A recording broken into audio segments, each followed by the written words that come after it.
everybody, welcome back to another Awaken Moments video.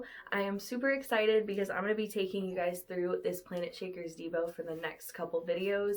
It's kind of hard to do small groups right now, so I did want to do a Devo that you can track along with. So what I'm going to go ahead and do is I'm going to read the verse, and then I'm going to kind of give my perception on it, what I feel like God is saying to you guys in this, and then I'm going to text out the link to this Devo so you guys can do it on your own and read exactly what's written with it and not just my words. So I'm going to go ahead and start in Isaiah 61, which this chapter is pivotal for my entire walk with Jesus, and it has been something that I have held close to my heart, and so I'm so excited that this Devo starts with that. So it says, "The Spirit of God, the Master, is on me, because God anointed me. He sent me to preach good news to the poor, heal the heartbroken, announce freedom to all captives, pardon all prisoners.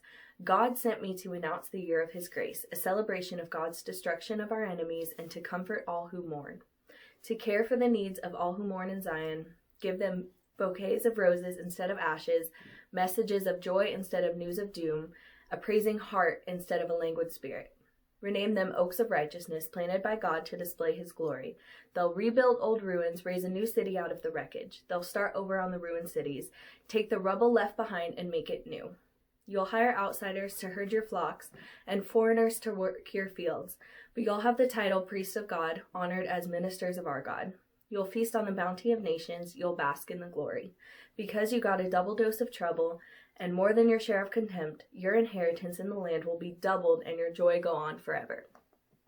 So this passage is all prophecy, and that is a huge thing right now.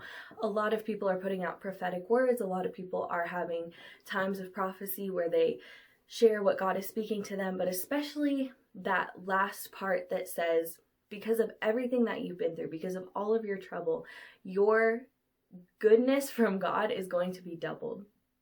And in the beginning where it says that you are anointed and that you are to preach the good news, because of that and because of what you're doing, because you're following the call, because you're following Christ, all of those things will be doubled in the end. And so the main thing I want to get to you guys in that passage is that it says all these great things, and it goes over the bad things and then what happened with the good things afterwards, or what will happen because it's prophecy.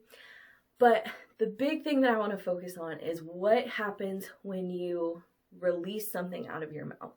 Whether it's good or it's bad, your words have weight. And I've talked about that many times before because I'm a firm believer in prophetic words, prophetic actions, and that whatever comes out of your mouth, it has to count for something. And I have been so guilty in the past of just saying things and flying off the handle, or just saying things carelessly is a really good word for it. But I want you guys to understand and know now, especially in your early years and your early walk with Christ, that what you say matters. And you have the power of life and death on your lips. So whatever you choose to speak out, you can prophesy things. You can declare things into the atmosphere. You can declare and use the authority that Jesus Christ has given you and change things that are happening around you. But it has to come from a spirit of prophecy and knowing that, one, you have the authority, but two, that your words hold weight.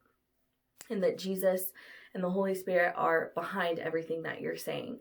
So in Isaiah 61, where we see that he's prophesying all these great things, that, you know, he exchanges joy for mourning, that was prophecy, and there was weight behind that, and that the Holy Spirit was behind everything that he was saying. So I just wanted to let you guys know that you have to watch your words, number one, but number two, you have the ability with the authority in your relationship with Jesus Christ to change atmospheres, to change situations, to declare victory, to declare the goodness of God over whatever is happening. So use that authority, especially in this time, you know, with your family, with yourself, with your friends. Use that authority and prophesy the goodness of God into the atmosphere. Whatever's going on, guarantee it will work. Love you guys. See you in the next video.